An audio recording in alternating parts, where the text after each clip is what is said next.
Hello everyone, welcome again with my new video. In this video, we are gonna learn most important conjunction word. Without it, you can't speak English and write. तो चलिए video को शुरू करते हैं। तो मैं आपको बता दूं कि बिना इन कंजक्शन को सीखे आप इंग्लिश लिखना क्या बोलना तो छोड़ दीजिए, लिखना भी आपको या सेंटेंस को ट्रांसलेट करना भी आपको नहीं आएगा।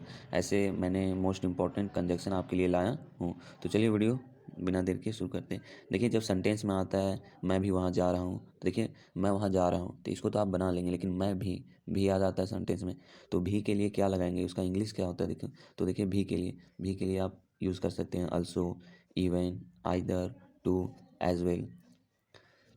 देखिए मैं आपको सेंटेंस मैं बनाकर नहीं बता रहा हूँ क्योंकि वीडियो बहुत ज़्यादा लंबा हो जाएगा, इसलिए मैंने हिंदी भी लिख दिया और उसका इंग्लिश भी साथ में लिख दिया। बस मैं आपको समझा दूंगा ताकि आप सिर्फ कॉन्सेप्ट को अच्छे से क्लियर समझ लें, ताकि मैं आपके लिए प्रैक्टिस वीडियो बाद में भी ला सकूँ और उसमें आप प्रैक्टिस कर पाएँ।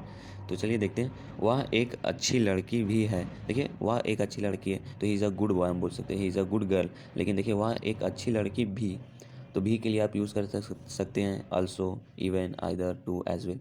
भी के लिए इतने सारे इंग्लिश में वर्ड यूज़ कर सकते हैं, लेकिन कुछ कॉन्सेप्ट है कि जब नेगेटिव और इंट्रोगेटिव सेंटेंस बनाते हैं तो आप ये दोनों का यूज़ नहीं कर सकते। सिर्फ ये अफर्मेटिव सेंटेंस मतलब सकारात्मक सेंटेंस में यूज़ होता है। देखिए वह एक अच्छी लड़की भी है तो he is also a good girl. और देखिए अल्सो का यूज़ आप सब्जेक्ट और मेन वर्ब के बीच में करेंगे, या हेल्पिंग वर्ब के बाद, और जो मेन वर्ब के पीछे थी दोनों के बीच में अल्सो का यूज़ होता है। मतलब आप समझ लीजिए कि हेल्पिंग वर्ब के बाद हमेशा अल्सो का यूज़ होगा। और even he is a good girl, और इवन का यूज़ हमेशा सब्जेक्ट के पहले, मतलब सेंटेंस बनाने के सबसे पहले इवन का यूज़ होता है। He is a good girl too, और देखिए टू का यूज़ सेंटेंस के लास्ट में यूज़ होता है। और he is a good girl as well, और एज वेल का भी सेंटेंस के लास्ट में। तो देखिए आपने भी का यूज़, देखिए और सेंटेंस है मैं भी एक अच्छा लड़का नहीं हूँ, तो देखिए नहीं आया तो आप नहीं में अल्सो का यूज़ नहीं कर सकते। Even I am not a good boy, I am not a good boy too, I am not a good boy as well, I am not good boy either. देखिए नेगेटिव में आप either का भी use कर सकते हैं। क्या आप भी वहाँ जा रहे हैं, are you going there too. और देखिए यहाँ पे जब इंट्रोगेटिव आ गया तो अल्सो का भी यूज़ नहीं होगा और ना इवन का यूज़ होगा।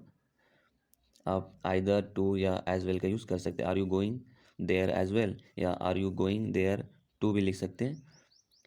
और आइदर का भी यूज़ जब नेगेटिव यहाँ रहेगा, क्या मैं भी वहाँ नहीं जा रहा था, तब हम यूज़ करते हैं आइदर। आइदर नेगेटिव के लिए भी की।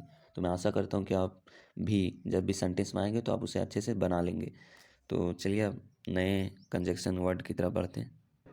अब देखिए नया कंजक्शन क्या है, इसलिए। अब देखिए इसलिए का इंग्लिश तो सब अधिकतर जो इंग्लिश सीखते हैं वो जानते हैं, इसलिए का इंग्लिश होता है डैट्स वाई या फिर सो। लेकिन देखिए मैं आपको इसलिए का कितने सारे इंग्लिश वर्ड होते हैं सो मैं आपको बताता हूँ। आप इसलिए के लिए सो भी यूज़ कर सकते हैं, हैंस का भी मतलब इसलिए होता है, डैट्स वाई का भी मतलब इसलिए होता है, देयरफॉर का भी मतलब इसलिए होता है, और डैट्स द रीज़न। देखिए डैट्स द रीज़न इसका मतलब भी इसलिए होता है। देखिए आप इससे अच्छे से समझ जाएंगे एग्जाम्पल से। आप पागल हैं इसलिए आपको कोई पसंद नहीं करता, तो यू आर मैड सो।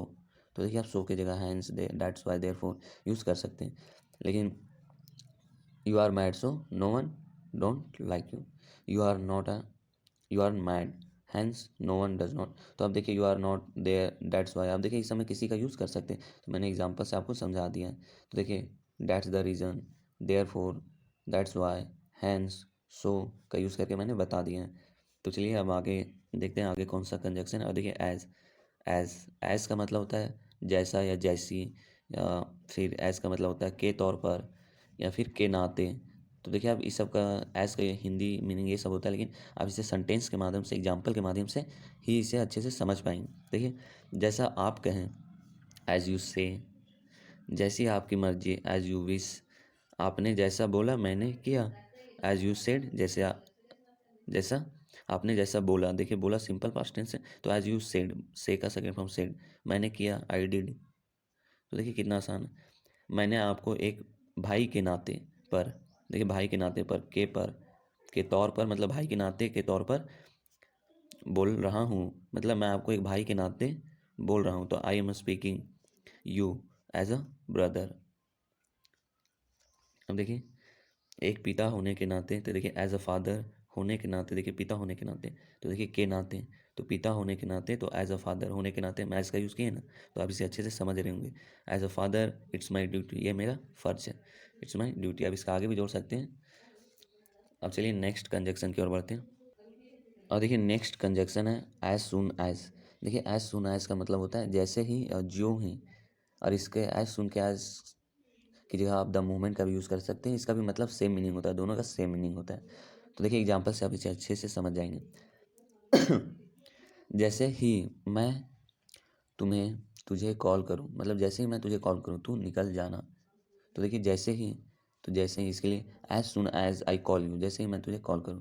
और देखिए जब भी एज सुन एज, तो कुछ भी रहे, करूं जाऊं, कोई भी टेंस रहे तो उसे सिंपल इंडिफिनिट टेंस में ही बनाएंगे, मतलब सिंपल प्रेजेंट टेंस में ही बनाएंगे। As soon as I call you you leave, तुम निकल जाना। The moment I call you, और देखिए द मोमेंट के साथ भी बना सकते हैं। The moment I call you, जैसे ही मैं तुम्हें कॉल करूँ, यू लीव, तुम निकल जाना। जैसे ही मैं गया, as soon as I went, वह आया, ही केम। देखिए इसको आप द मोमेंट से भी बना सकते हैं। द मोमेंट आई वेंट, जैसे ही मैं आया, वह गया, ही केम, मतलब वह आया, ही केम सेकेंड फॉर्म में आया। जैसे ही वो आएगा, मैं ऑफिस निकल जाऊंगा। एज सुन एज ही कम। देखिए और मैं इसका एक कॉन्सेप्ट बता देता हूँ कि जब भी एज सुन एज के साथ में अगर आपको फ्यूचर का दो दो ठो सेंटेंस दिखे, जैसे ही मैं वो आएगा, मैं ऑफिस निकल जाऊंगा, तो देखिए यहाँ भी गागी, दो सेंटेंस को जोड़ रहा है एज वेल एज, मतलब एज सुन एज। तो इसके साथ में हम एक ही जगह पे विल का यूज़ करेंगे, और एक जगह पे जिसमें एज सुन एज का यूज़ करेंगे उसमें सिंपल प्रेजेंट टेंस का ही यूज़ होता है। ये कंपलसरी है, ये रूल है। तो as soon as I comes, मैं आया, लेकिन यहाँ लिखा हुआ आएगा, लेकिन यहाँ बनाना पड़ेगा आपको सिंपल प्रेजेंट टेंस में। ऑफिस निकल जाऊँ, वो मैं ऑफिस निकल जाऊँगा। आई विल लीव, देखिए यहाँ गलती से लिखा गया टी, लीव होगा, leave for office. The moment he comes, the moment के साथ भी बना सकते हैं, I will leave for the office. तो आप इसे एज सुन एज का मतलब ही समझ गए होंगे। चलिए अब नए कंजक्शन को देखते हैं। देखिए आप तो एज सुन एज पढ़ लिए, आप देखिए as well as, as well as, as well as का मतलब होता है साथ ही साथ। तो देखिए एग्जाम्पल से आप समझ जाएंगे इसे साथ ही साथ। रवि पढ़ा लिखा नहीं है, साथ ही साथ वह पागल भी है। तो देखिए ऐसे सेंटेंस जब आपको मिलेगा तो आप एज वेल एज का यूज़ करेंगे। देखिए रवि पढ़ा लिखा नहीं है, Ravi is not educated, as well as he is also mad. देखिए ऑल्सो, मैंने अभी बताया आपको ऑल्सो का यूज़, साथ ही साथ वह पागल भी है। तो as well as he is also mad, मैं सुंदर हूँ, आई एम ब्यूटीफुल, साथ ही साथ। तो देखिए साथ ही साथ का एज वेल एज, बहादुर भी हूँ। अब देखिए बहादुर कौन है, मैं हूँ, तो I am brave too, as well as I brave. तो ऐसे भी आप बोल सकते हैं। तो देखिए टू का यूज़ मैंने यहाँ भी के लिए भी किया, तो आपको इससे पहले भी मैंने आपको बताया, तो आप इसे अच्छे से समझ रहे होंगे। देखिए मैं साथ ही साथ, देखिए ये थोड़ा सा कंफ्यूजिंग है। मैं साथ ही साथ मेरा दोस्त भी वहाँ थे। अब देखिए इसमें जब भी मैं के बाद सब्जेक्ट के बाद साथ ही साथ जुड़ जाएगा, तो आप, मैं आपको इंग्लिश पहले देता था। देखिए मैं, तो आई लिखें साथ ही साथ, तो एज वेल एज मेरे दोस्त, माई फ्रेंड वहाँ थे, वाज देयर। अब देखिए आप सोच रहे हैं कि मेरे दोस्त एक से ज़्यादा है, तो यहाँ पे वाज क्यों लगा। तो देखिए जब भी एज वेल एज इस तरह सब्जेक्ट के बाद जुड़ जाता है, तो हमेशा सब्जेक्ट फर्स्ट सब्जेक्ट के अनुसार लगता है, जो कि फर्स्ट सब्जेक्ट मैं हूँ और सेकेंड सब्जेक्ट है मेरे दोस्त। तो फर्स्ट सब्जेक्ट के हिसाब से ही हेल्पिंग वर्ब लगता है। तो देखिए इसलिए मैंने वाज का यूज़ किया। मैं साथ ही साथ मेरा प्यार दोनों अधूरा है। तो देखिए मैं, आई, साथ ही साथ as well as my love, मेरा प्यार, दोनों बोथ अधूरा है, एम इनकम्प्लीट। देखिए बोथ है फिर भी एम लग रहा है, तो ये सब्जेक्ट फर्स्ट सब्जेक्ट, जो फर्स्ट सब्जेक्ट है आई, तो आई के साथ तो एम ही लगता है। तो इसलिए फर्स्ट सब्जेक्ट जो रहेगा उसके हिसाब से यहाँ पे हेल्पिंग वर्ब लगाएंगे, इनकम्प्लीट। तो आप इसे अच्छे से समझ गए होंगे। चलिए नेक्स्ट कंजक्शन देखते हैं। देखिए नेक्स्ट कंजक्शन है as far as. As far as का मतलब होता है जहाँ तक। अब इसे अच्छे से एग्जाम्पल से समझ जाएंगे। देखिए जहाँ तक मैं जानता हूँ, तो जहाँ तक मैं जानता हूँ वो बहादुर नहीं है। आप ऐसे सेंटेंस का यूज़ भी करते होंगे कि जहाँ तक मैं जानता हूँ वो बहादुर नहीं है, जहाँ तक आप जानते हैं मैं होशियार हूँ, जहाँ तक मैं जानता हूँ वह पागल है। तो ऐसे सेंटेंस आपको बोलने में या बोलने पड़ते होंगे, तो आप इसे इंग्लिश में बोल सकते हैं। As far as I know, जहाँ तक मैं जानता हूँ, ही इज़ नॉट ब्रेव, वह बहादुर नहीं है। जहाँ तक मेरे पढ़ाई का सवाल है, मैंने 12th मतलब 12वीं पास हूँ। तो as far as my studies concern, देखिए पढ़ाई की सवाल है तो इसको कंसर्न बोलते हैं। As far as my studies concern I am only 12th pass, क्या हूँ मैं, सिर्फ 12th पास हूँ। अब देखिए एज एडजेक्टिव, एज देखिए एज के बाद अगर कुछ एडजेक्टिव मतलब विशेषण लग जाएगा तो उसका मीनिंग होता है उतना जितना। देखिए सूरज मेरे जितना बीमार नहीं है, तो Suraj is not as ill as, देखिए एज एडजेक्टिव है, इल मतलब बीमार, विशेषता बता रहा है सूरज की कि सूरज मेरे जितना बीमार नहीं है। तो as ill as I am, जितना मैं हूँ, तो आई एम मैं हूँ। अब देखिए एज वेल एज मी भी बोल सकते थे, लेकिन आई एम बोलूँगा तो ज़्यादा एडवांस लगता है। वह राहुल के जितना लंबा है, तो देखिए जितना, he is as tall as Rahul, तो राहुल के जितना लंबा है, एज टॉल एज, तो आप इसे अच्छे से समझ गए होंगे। चलिए नेक्स्ट कंजक्शन देखते हैं। और देखिए नेक्स्ट कंजक्शन बहुत हेल्पफुल है। देखिए ऑल दो, देखिए दो, इसको पढ़ते ही है दो, देखिए THOUGHT, लग रहा होगा इसका क्या पढ़ाएगा दोज, लेकिन दोज नहीं पढ़ाता ये दो। ऑल दो, इवन दो, ये सब का हिंदी क्या होता है, यद्यपि, हालांकि, भले ही। जब इस तरह सेंटेंस में आपको हिंदी दिखे, यद्यपि, हालांकि, भले ही, तो आप इन सभी में से किसी का यूज़ कर सकते हैं। ऑल दो, इवन दो। और देखिए देन ऑल्सो, इवन देन, इसका मतलब होता है देन ऑल्सो और इवन देन, फिर भी, तब भी, इसके बावजूद भी।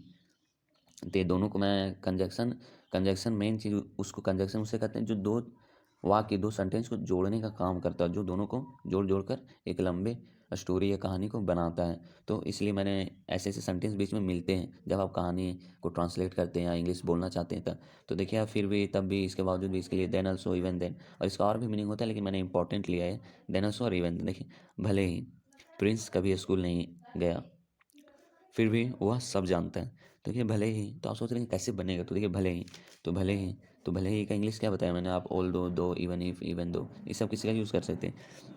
तो मैंने भले ही का ऑल दो यूज़ कर दिया। Although prince never went to school, वो कभी स्कूल नहीं गया। देन ऑल्सो मतलब फिर भी, या इसके बावजूद भी, या तब भी, ही नाउ एवरीथिंग, वह सब कुछ जानता है। हालांकि मेरे पास पैसे नहीं हैं, तब भी मैं तुम्हारी मदद करूंगा। देखिए हालांकि मेरे पास पैसे नहीं, देखो कभी कभी आपके पास कोई फ्रेंड या कोई भी कॉल करता है, पैसे मांगता है, तो बोलता है कि क्या तुम्हारे पास पैसे है, तो आप बोलते हैं कि भले ही मेरे पास पैसे नहीं है लेकिन मैं फिर भी तुम्हारी मदद करूंगा।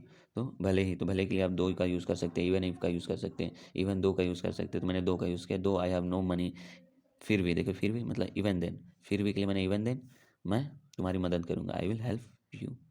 भले ही मैं बीमार हूँ, या भले ही मैं बीमार था तब भी मैं आया, मतलब बोलते हैं कि मैं बीमार था तब भी मैं तुम्हारे घर आया। तो उसी तरह भले ही, तो इवन इफ, आप इवन दो का भी यूज़ कर सकते हैं, इवन ऑल दो किसी का भी यूज़ कर सकते हैं इन चारों में। भले ही, तो इवन इफ, मैंने इवन इफ का यूज़ किया, पर मैं बीमार था, आई वॉज अनवेल, तब भी, इवन देन, देखिए तब भी, इवन देन, या फिर देन ऑल्सो, आप दोनों में से यूज़ कोई भी कर सकते हैं। मैं आया, आई केम। तो आशा करता हूँ इसे अभी आप अच्छे से समझ गएंगे और इसे सेंटेंस में बनाने में आप यूज़ करेंगे। तो चलिए नेक्स्ट कंजक्शन को देखते हैं। देखिए नेक्स्ट कंजक्शन है सो डैट और सो एज टू, इसका मतलब होता है ताकि। अब देखिए हिंदी के सेंटेंस में आपको ताकि का यूज़ बहुत करने को मिलेगा। जैसे मैं मेहनत करता हूँ ताकि मैं एग्ज़ाम में पास हो सकूँ। देखिए मैं मेहनत करता हूँ ताकि, तो आप सोचेंगे ताकि का यूज़ क्या होता है। तो मैंने आपको शुरू में बताया था कि बिना कंजक्शन, बिना ये सब वर्ड पढ़े आप इंग्लिश नहीं बोल पाएंगे। तो देखिए मैं मेहनत करूँगा, आई विल हार्ड वर्क, या आई विल वर्क हार्ड, आप दोनों में वर्क हार्ड भी बोल सकते हैं, I will hard work so that, ताकि I could pass in exam, ताकि मैं एग्ज़ाम में पास हो सकूँ। I could pass the exam, आप ता भी यहाँ लिखेंगे तो ज़्यादा बेटर रहेगा। सही काम करो ताकि तुम एक अच्छे आदमी बन पाओगे। देखिए सही काम करो, do the correct work, so as to, अब देखिए सो एज टू मतलब ताकि। अब यहाँ पे सो डैट भी यूज़ कर सकते थे, तो मैंने सो डैट एक बार यूज़ कर लिया था, पर इसका यूज़ करता हूँ so as to you will make a good man, क्या तुम एक अच्छे आदमी बन पाओगे। मैं उसे मारा, आई बीट हिम, देखिए मारा, मैं उसे मारा, तो आई बीटेन, देखिए बीट का भी सेकेंड फॉर्म बीट ही होता है, मारा, तो I beat him so that, ताकि don't make the mistake again, ताकि वो फिर से वही गलत काम ना करे। मैंने उसे मारा ताकि वो फिर गलती ना करे, मतलब फिर वही मिस्टेक ना करे। तो I beat him so that don't make that mistake again, फिर से। तो आप इसे अच्छे से समझ गए होंगे। तो मैं, अगर आपको इस वीडियो से कुछ सीखने के लिए मिला होगा तो प्लीज़ चैनल को सब्सक्राइब करें और बेल आइकन को ऑल पे सिलेक्ट कर दें। थैंक्स फॉर वॉचिंग, मिलते हैं नए वीडियो में।